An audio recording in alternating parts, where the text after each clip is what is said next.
एक शाम प्राची टीवी पर सीरियल देख रही होती है। तभी उसकी सास वहाँ आती है। अरे सीरियल में तो ऐसे मग्न है जैसे आज रात का खाना पड़ोसी आकर बनाएंगे। मुझे पता ही नहीं था आपने अपने बेटे की शादी पड़ोस में भी की हुई है। हैं?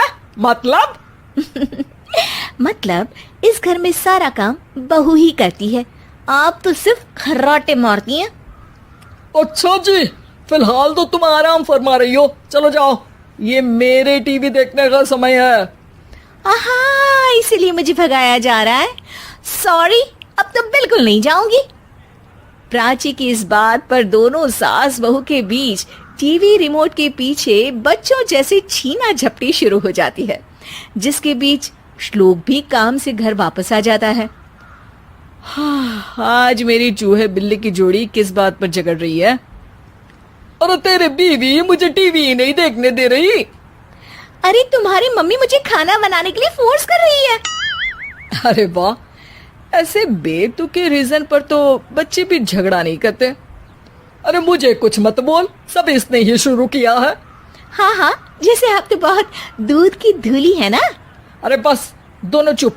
प्राची जाओ, खाने की तैयारी करो। और माँ तुम छोड़ो, तुम्हें क्या बोलूं, शांति से अपना सीरियल देखो, मुझे दोबारा लड़ने की आवाज सुनाई नहीं देनी चाहिए। ऐसा बोलकर श्लोक वहां से चला जाता है, जिसके पीछे पीछे प्राची भी कुछ न कुछ बड़बड़ाते हुए रसोई में चली जाती है। हाँ हाँ, सासू जी को तो कुछ बोलेंगे ही नहीं, बस मुझ पर ही हुक्म चलता है, खाना बनाओ, जैसे मैं इनके घर में खाना बनाने के लिए आई हूँ। इसी तरह शाम बीतती है और रात को श्लोक और प्राची की सास खाना खाकर सोने चले जाते हैं, लेकिन प्राची गुस्से में कुछ खाए बिना काम में ही लगी रहती है। इस घर में किसी को घंटा फिक्र नहीं पड़ता, मैं खाऊं या भूखी रहूं। प्राची कुछ देर के लिए रसोई से बाहर जाती है और जैसे ही वापस आती है तो वहां दूध का भरा ग्लास देखकर हैरान रह जाती है। फिक्र पूरी है, बस दिखाना नहीं है। प्राची दूध पीकर सोने चली जाती है और अगली सुबह एक बार फिर सास बहू का कार्टून नेटवर्क स्टार्ट हो जाता है। ये तुमने ही किया है। अरे अजीब जबरदस्ती है, मैं बोल रही हूँ मैंने कुछ नहीं किया। दोनों ने मिलकर पूरे घर को पागल खाना बनाया हुआ है। यहाँ कोई नॉर्मल इंसान तो रह ही नहीं सकता, इसीलिए अब पड़ोसी क्या रिश्तेदार भी घर आने से कतराते हैं। और सुन बेटे, तू भी चंगा, तेरी माँ भी चंगी, तेरी बीवी भी चंगी, रिश्तेदार। हाँ जी, आपको नहीं पता क्या, गंगाधर ही शक्तिमान है, रिश्तेदार ही। हाँ हाँ, बस समझ गया। कभी जानवरों जैसे लड़ेंगी तो कभी जुगलबंदी करेंगी। भाई मैं आप दोनों के बीच में नहीं फंसना चाहता।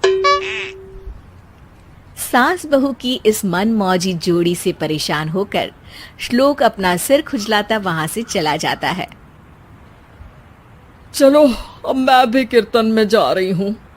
इस पर जैसे ही सास कमरे में अपना पर्स लेने जाती है तो वहां नाश्ते की प्लेट रखी देख मुस्कुराने लगती है और नाश्ता करके घर से बाहर निकलते हुए कुछ पैसे टेबल पर रख जाती है, जिसके कुछ देर बाद सिलेंडर वाला घर आता है।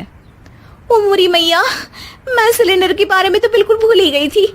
घर खर्च के सारे पैसे भी मम्मी के पास है और श्लोक से बोला तो उल्टा 4 बात सुनाएंगे। प्राची ये सोच ही रही होती है कि अचानक उसका चेहरा चमक उठता है और वो घर में आकर इधर उधर देखने लगती है। तभी उसकी नजर टेबल पर रखे पैसों पर पड़ती है, जिन्हें वो सिलेंडर वाले को दे देती है। ये सब श्लोक देख लेता है।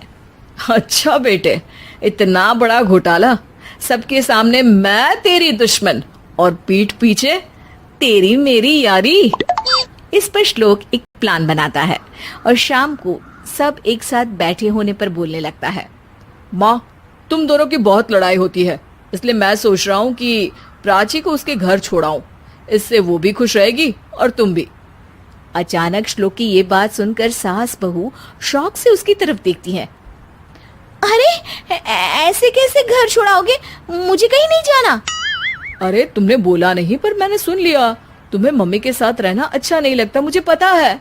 अरे वो, अरे जब बहू खुद कुछ काम बोले तो वो तुझे सुनता नहीं, और अब जो इसने बोला ही नहीं वो तू समझ गया। जब उसे नहीं जाना तो फिर जबरदस्ती क्यों कर रहा है? अच्छा, फिर आपको मौसी के घर छोड़ाता हूँ, बस अब आप दोनों एक घर में एक छत के नीचे नहीं रह सकती।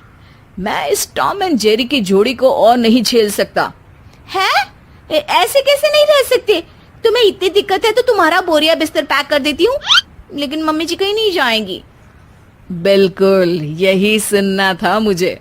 अगर दोनों में इतना ही प्यार है फिर हर वक्त ये लड़ाई का नाटक क्यों करती हो? देखा मैंने कैसे माँ किचन में दूध रखती है और तुम उनके लिए कमरे में नाश्ता रखती हो, और कैसे वो पहले ही तुम्हारी दिक्कत समझकर घर में पैसे रखकर बाहर जाती है। अरे भाई, इतना ड्रामा तो डेली सोप में भी नहीं होता जितना तुम दोनों ने इस घर में फैलाया हुआ है। तू हमें टॉम एंड जेरी बोलता है ना, तो याद कर वो दोनों भी एक दूसरे को बाहर वालों की बुरी नजर से बचाने के लिए हमेशा सबके सामने लड़ते थे, लेकिन अकेले में दिक्कत के समय मदद भी तो करते थे। बस हमारा रिश्ता भी कुछ ऐसा ही है।